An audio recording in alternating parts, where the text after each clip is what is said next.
There is no sand here. The beach under our boots is made of stones, thousands of them, dark and rounded and clicking against each other as we walk. Beyond them, the water goes out flat and gray and cold until it simply stops being water and becomes sky. This is the far eastern edge of Duluth, Minnesota, on a July morning. And every stone we are standing on is a piece of a lava flow that erupted here more than 1 billion years ago.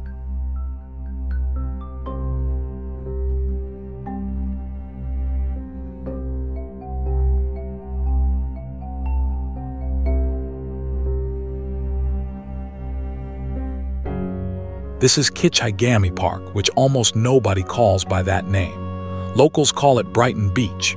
It sits at the mouth of the Leicester River, at the point where the city of Duluth finally runs out and the north shore of Lake Superior begins. The name Kitchi Gammi comes from the Ojibwe word for the lake itself, Gitche Gumee, which is usually translated as Great Sea or Great Water. The park was named for the thing it looks at.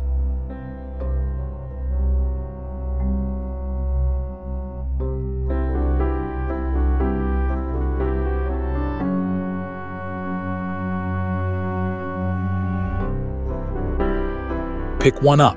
It is heavy for its size, fine-grained, and it fits the palm like it was made to. Most of these cobbles are basalt. Some are darker and denser, some are speckled, and a few have little round white or green eyes set into them where gas bubbles once sat in cooling lava. Every one of them was rolled smooth by this lake. And every one of them was born in one of the largest volcanic events the interior of North America has ever seen.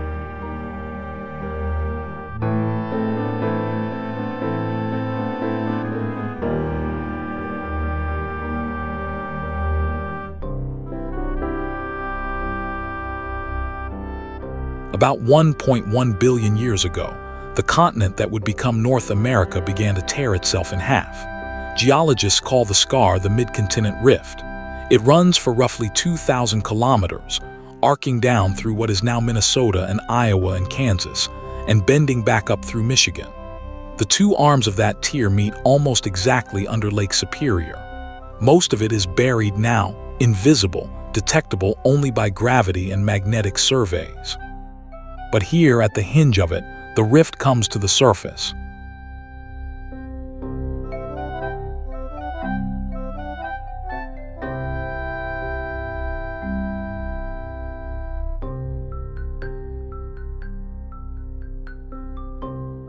Stand with the lake in front of you, and you are standing on the shoulder of that tier.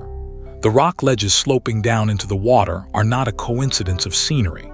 They are the tilted edge of the rift valley, dipping toward its center, which lies out there under the deepest water.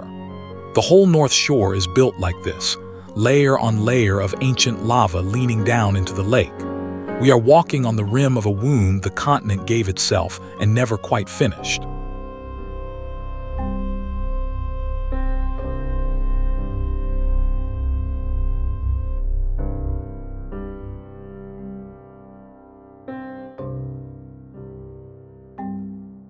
When the crust pulled apart, magma came up to fill the gap. Not once, but hundreds of times, over something like 15 to 20 million years. The lavas exposed along this shore, which geologists group together as the North Shore Volcanic Group, erupted roughly 1,100 million years ago in flow after flow after flow. Stacked and tilted, they run to thousands of meters in thickness. In places, the crust beneath Lake Superior is around 20 kilometers thicker than normal, simply because of how much basalt poured into the hole.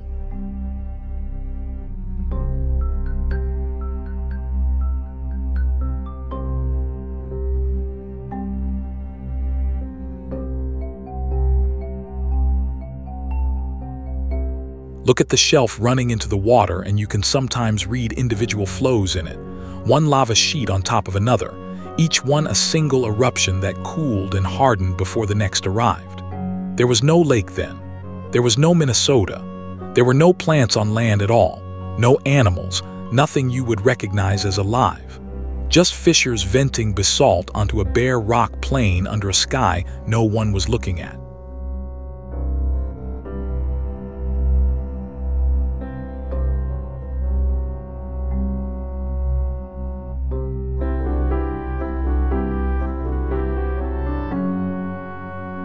And then it stopped. The rift never became an ocean. It came remarkably close, but the pulling apart ended before the sea could flood in. The leading explanation is compression. To the east, a huge mountain-building event known as the Grenville orogeny was squeezing the continent, and that squeeze is thought to have shut the rift down. Some geologists argue instead that the hot plume feeding it simply ran out of heat. The debate is genuinely open. What is certain is that the continent held.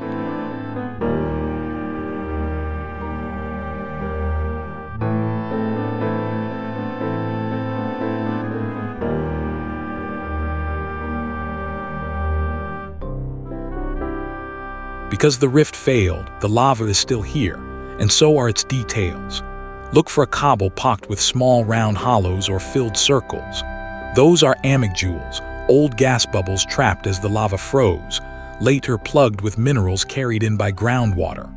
They are the reason people come to this beach with their eyes down and their pockets sagging. Because sometimes the mineral that filled the bubble was silica, and sometimes the silica did something remarkable on its way to becoming stone.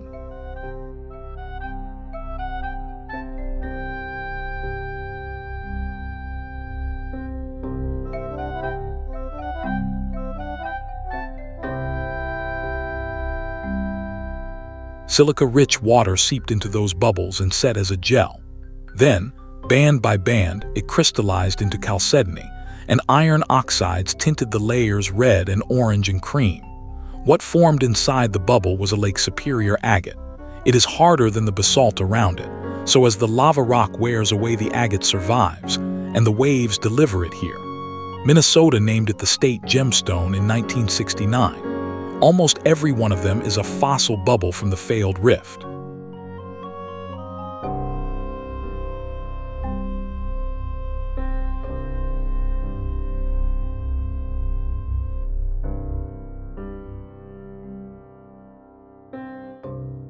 On a good summer day, this shore is dotted with people bent almost double, moving very slowly, eyes down. Agate hunting on Lake Superior is a quiet obsession, and Brighton Beach is one of the classic places to do it.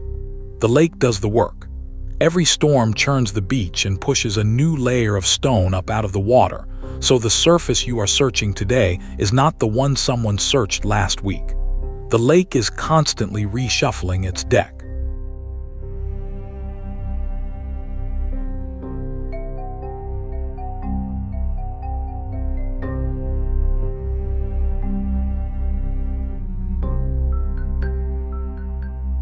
The rift made the trough.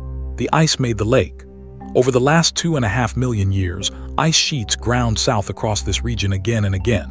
The most recent, the Laurentide ice sheet, buried all of this under thousands of feet of ice, and it followed the old rift basin because that was the softest, lowest line available. The ice scoured out the weaker sedimentary rock and deepened the trench. Around 18,000 years ago, it began slowly to let go.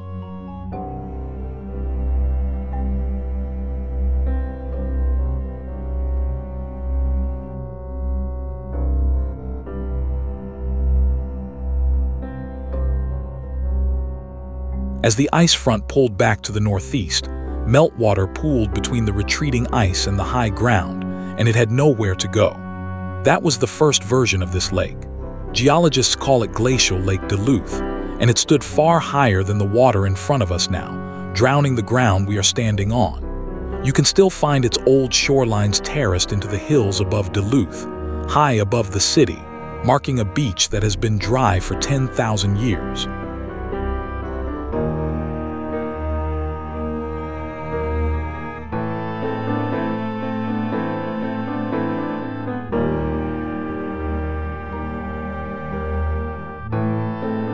Around 11,000 years ago, Glacial Lake Duluth drained. As the ice released the eastern outlets, the water found a lower way out, and the level dropped and dropped again, through a whole succession of short-lived lakes with names most people have never heard. By about 9,000 years ago, the ice was gone from the basin entirely. What settled into the bottom of that old rift, cold and enormous, is the lake we are looking at.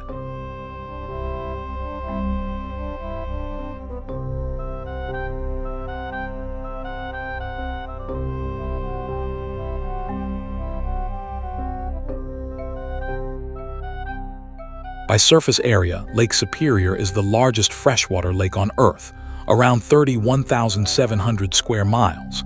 It holds roughly 2,900 cubic miles of water, close to a tenth of all the fresh surface water on the planet.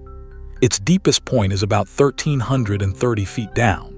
The Ojibwe word for it, Gitche Gumee, is usually rendered as Great Sea, and standing on this beach with no far shore in sight, that is not poetry.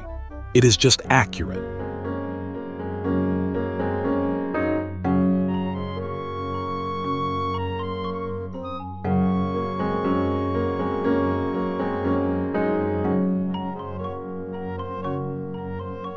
And it is cold. The average annual temperature of the water is somewhere around 40 degrees Fahrenheit, barely above freezing. In mid-July, the surface here might warm enough to tempt you in, and people do swim briefly, loudly. But the mass of the lake stays cold all year, and that cold rolls ashore. It is why the air on this beach can be 15 degrees cooler than downtown. The lake makes its own weather and hands it to the shore.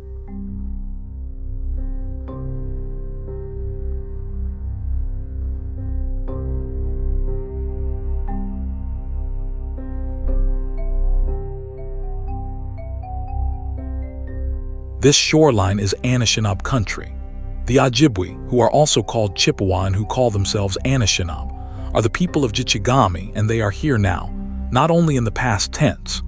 Their oral history, kept and retold by their own historians, describes a migration that began far to the east, on the Atlantic coast near the Great River, and moved west over many generations, in stages, guided by prophecy and by a sacred shell that showed itself along the way.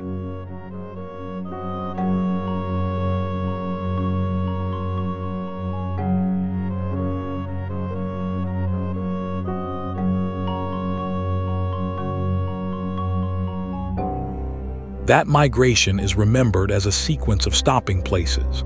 The sixth of them in the tradition as it is commonly recorded is Spirit Island, a small island in the St. Louis River estuary just southwest of where we are standing, inside what is now the city of Duluth.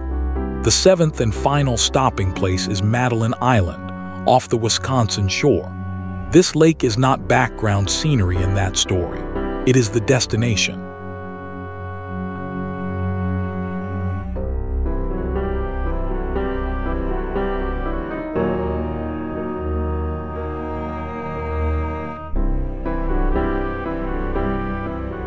What that migration arrived at was a country that could feed people. Whitefish and lake trout in the cold water, sturgeon and walleye up the rivers, moose and deer in the forest, maple sap in spring, blueberries and thimbleberries in the short hot weeks of summer, and along the shallow bays and inland lakes, Manoomin, wild rice, harvested from canoes by bending the stalks over the gunnel. That harvest is still going on today in the same waters in the same season.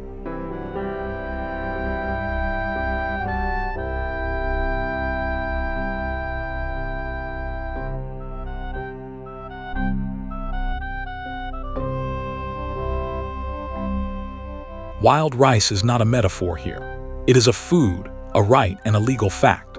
When the Ojibwe signed treaties with the United States in the 19th century, they were explicit about keeping access to it.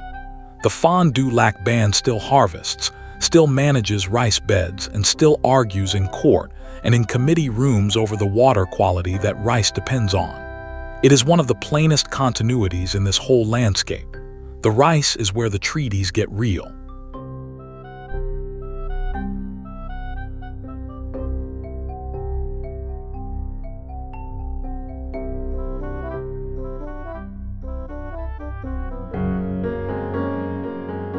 The far western tip of Lake Superior, where the St. Louis River comes in, was called by the French the Fond du Lac, the end or bottom of the lake. It was a crossroads long before Europeans saw it, a place where water routes converged. When the first French traders finally came up the lake looking for beaver, this is where they landed, and one of them left his name on the city we are walking out of.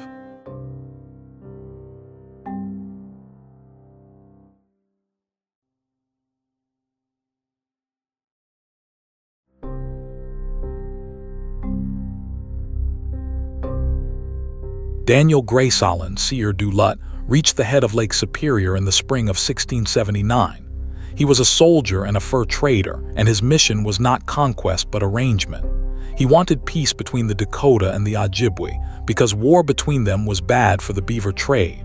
He held councils, he claimed land for the King of France, and he moved on. 2 centuries later, a young town on this shore took his name and simplified it: Duluth.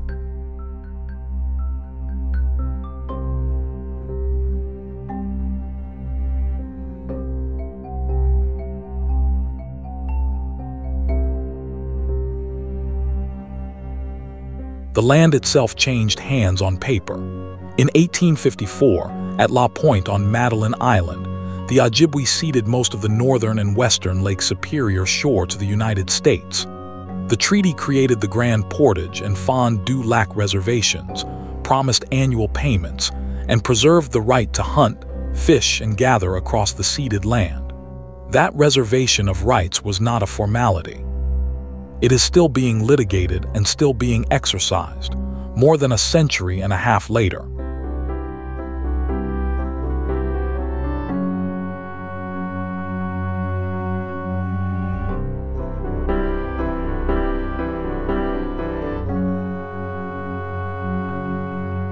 The Fond du Lac band of Lake Superior Chippewa, who call their home Nagajuanam, are centered near Claque, about 20 miles west of Duluth, and count more than 4,000 members. They run a health clinic in Duluth, a college, a casino downtown, and a natural resources program that monitors this watershed. Whatever else you are looking at from this beach, you are looking at land that is still, in the terms of a signed treaty, shared.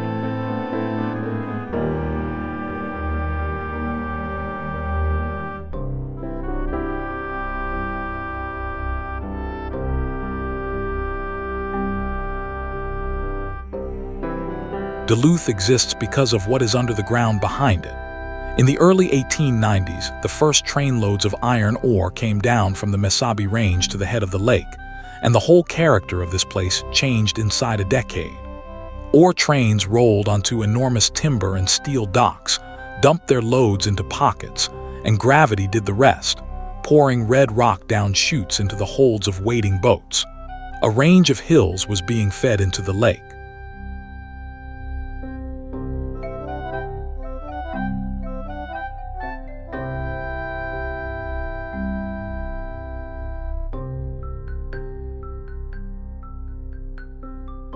For a while, Duluth was one of the wealthiest cities per capita in America, a place of grain elevators, timber money, lawyers, and enormous stone houses on the hill.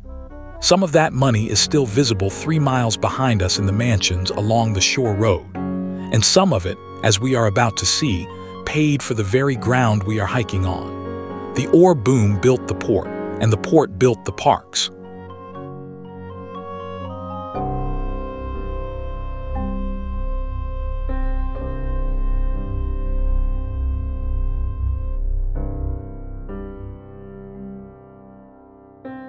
In 1871, Duluth cut a canal straight through Minnesota Point, the long sandbar that guards its harbor, so ships could come directly in. That cut stranded the residents on the far side, and in 1905, the city answered with an aerial transfer bridge, the first of its kind in the United States, which carried a gondola car across the canal on rails high above the water. In 1929, they rebuilt it as a vertical lift bridge, and that is the Duluth silhouette everyone knows.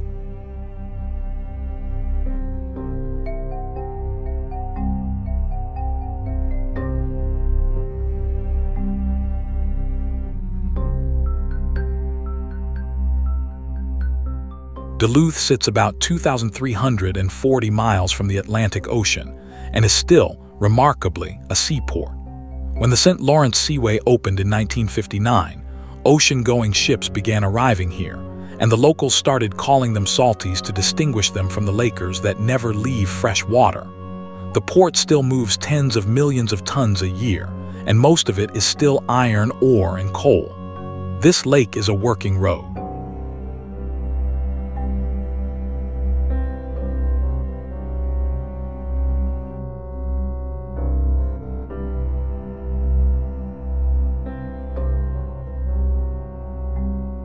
It is also a dangerous one. Lake Superior kills ships. On the 10th of November 1975, the freighter Edmund Fitzgerald went down in a November gale on the eastern end of this lake with all 29 of her crew and no distress call. Gordon Lightfoot wrote a ballad about her the next year, and he opened it with the words the lake they call Gitche Gumee. That spelling comes from Longfellow, who used it in his 1855 poem The Song of Hiawatha.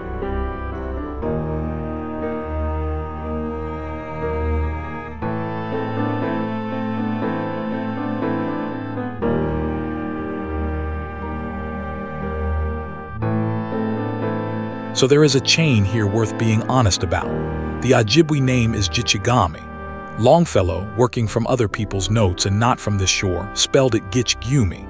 Lightfoot took Longfellow's spelling, and this park took a third version, Kitchi Gammi, and put it on a sign. 4 spellings, 1 word, 1 lake. The word survives every time it is passed on slightly wrong, which is more than can be said for most things.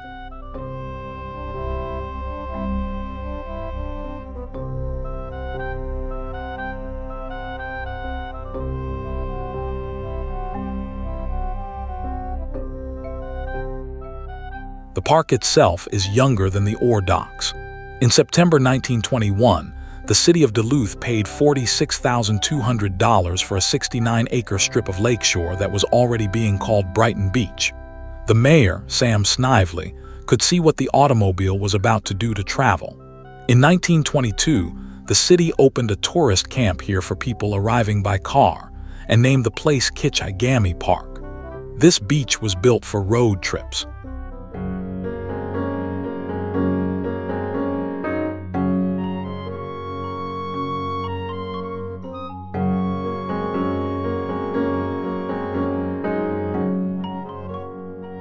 The road that got them here has its own story.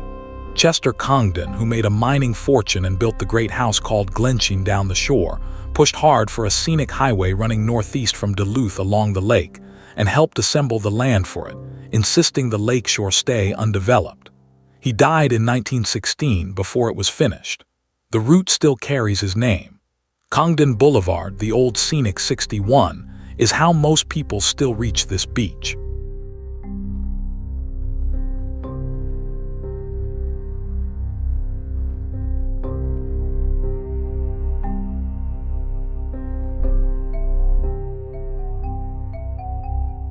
For a century, the road ran right along the water, which felt generous and turned out to be a mistake. In October 2017, and again in October 2018, huge storms drove Lake Superior straight into Duluth's shoreline at a time when lake levels were unusually high. Waves tore up the lakewalk, ripped out the pavement here, and threw cobbles across the road. The damage along the city's shore ran into tens of millions of dollars. Brighton Beach was hit hard twice.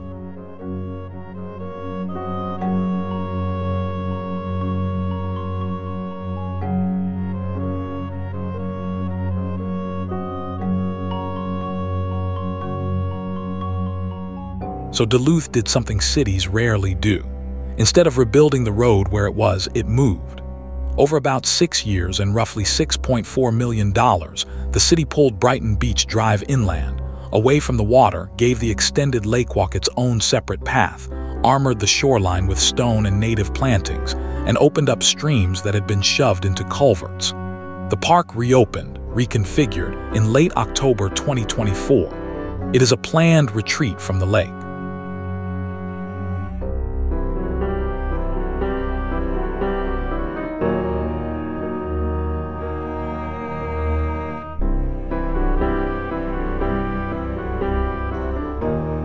Which means the park we are walking today is less than a year old in its current shape.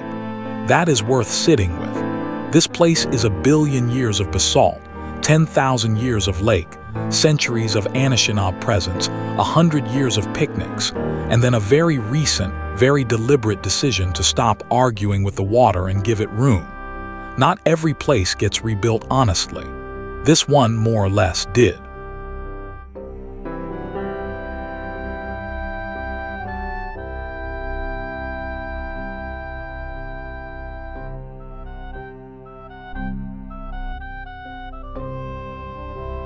The lake still organizes everything alive here. It cools the shore all summer and holds the frost off in autumn, which is why this coast keeps a strip of boreal forest, spruce and fir and birch, far south of where it should be. And every autumn the same lake becomes a wall. Raptors will not cross open water, so they funnel along the shore over Duluth. At Hawk Ridge, above the city, counters have logged over 100,000 raptors in a single season.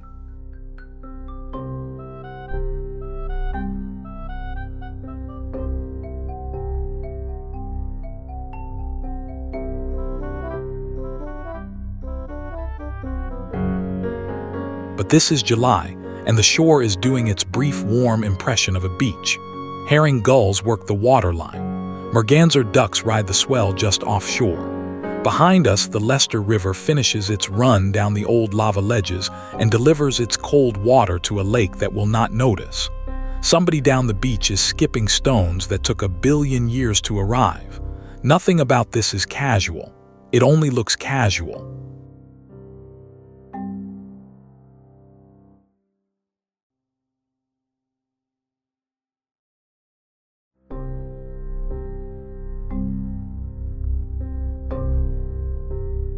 We turn back along the cobbles and they click and shift underfoot the way they have all morning. It is the sound of the beach rearranging itself, one stone at a time, for as long as there has been a lake here.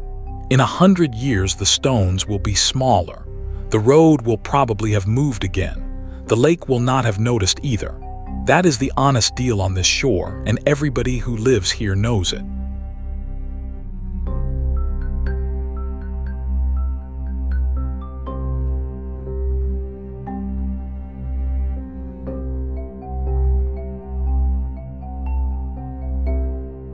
Kitchi Gammi Park, Brighton Beach, the far eastern edge of Duluth. A failed continental rift, a great sea, a homeland, a working port, a picnic ground, a place that had to be rebuilt because the water insisted. If you take one thing away from this shore, take a single stone and know exactly what it is and how far it has come. Thank you for watching. Follow for more trails of the world.